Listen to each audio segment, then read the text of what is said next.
So I was thinking about something in the gym, thinking about a story. And I want to share this story with you guys. You guys probably all have heard this story. It comes from the Bible.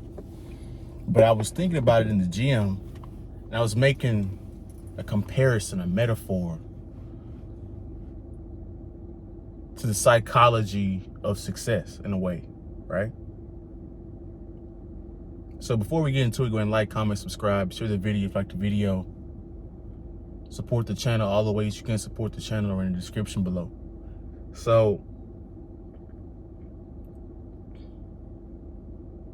a lot of my friends, if they look at the money I've spent on sitting in a really good seat at a football game, recently I just sat at a really good seat at a baseball game. I recently went to a expensive restaurant, and my friend took me over there, so that was his favor for me, which I appreciate. But I was eventually gonna go over there by myself anyway. But I'm spending money that people would say is ludicrous. Why would you spend that much money for a good seat when you can save money and sit a little bit higher, but you can still see the game at just as good a level? And people aren't going to understand that until I break this story down.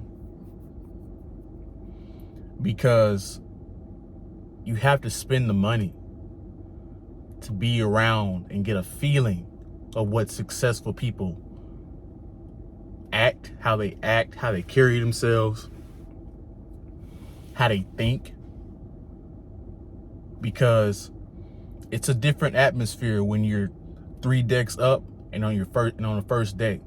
The first deck people don't act the same as the third deck people, which means class is always in session.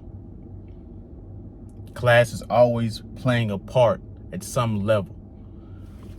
But let's get into the story. Now, you guys have heard the story of Moses. Moses is a Hebrew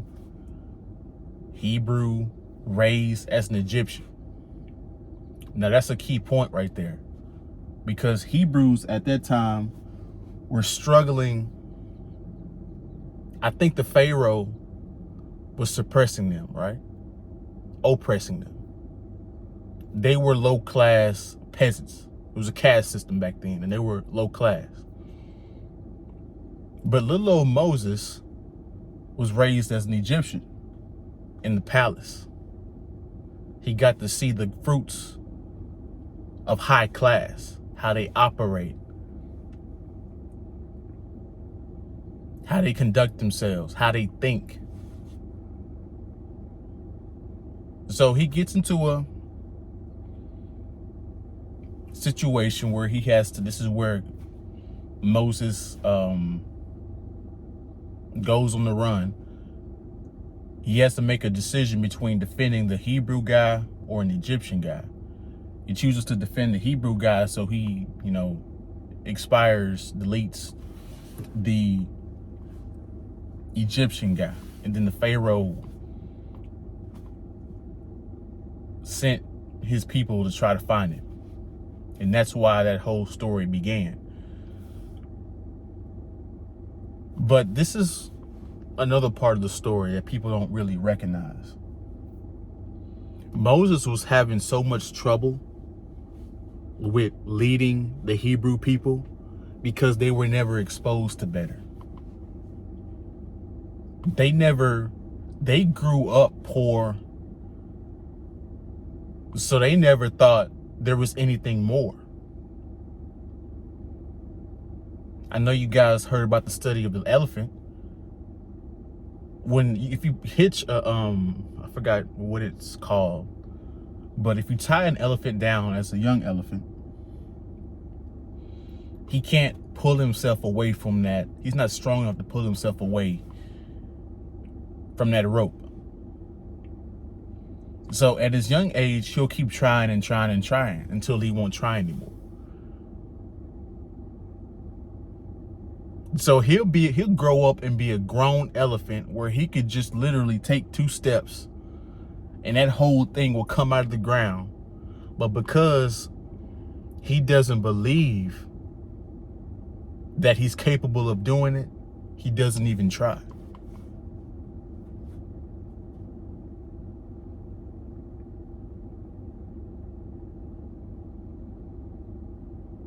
So back to the Moses thing, that's why he was having so many problems and he was so frustrated with the Hebrew people, his own people. And it was hard for him to understand it because he didn't realize at that moment he was an anomaly. He was an outlier. He never understood what it was like to be low class.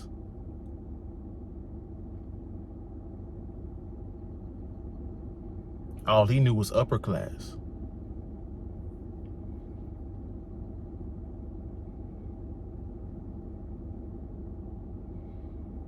That's why I always say,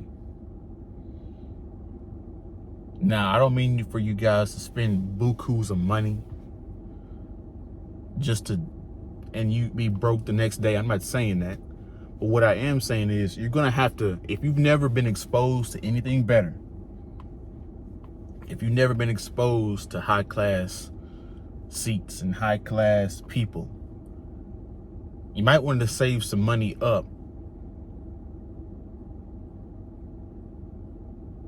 You might want to save some money up to get in those arenas.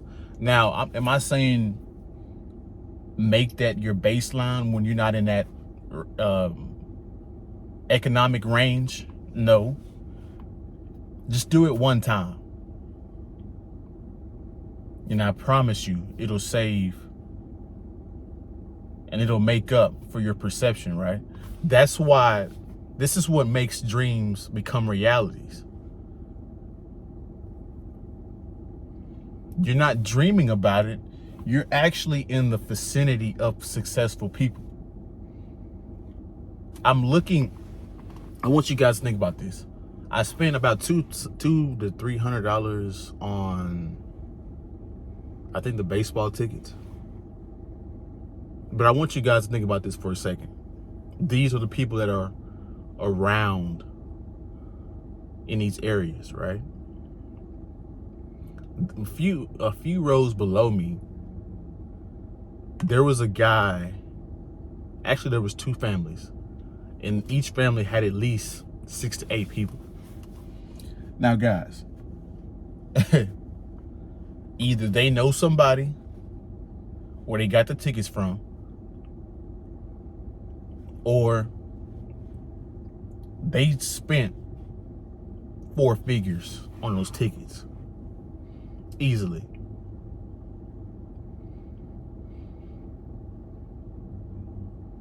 That's the kind of money that's floating around in those sections.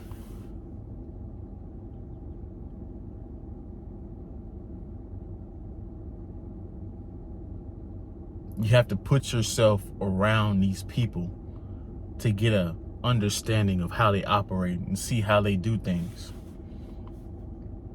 Otherwise, you're just kind of dreaming. You're wishing. You're hoping. And I'm through with those words.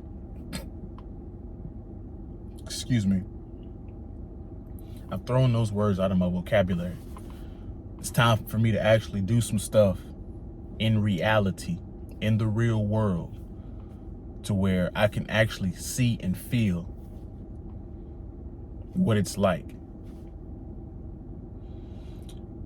But that's my video. You guys go and like, comment, subscribe, share the video if you like the video, and we'll see you in the next one.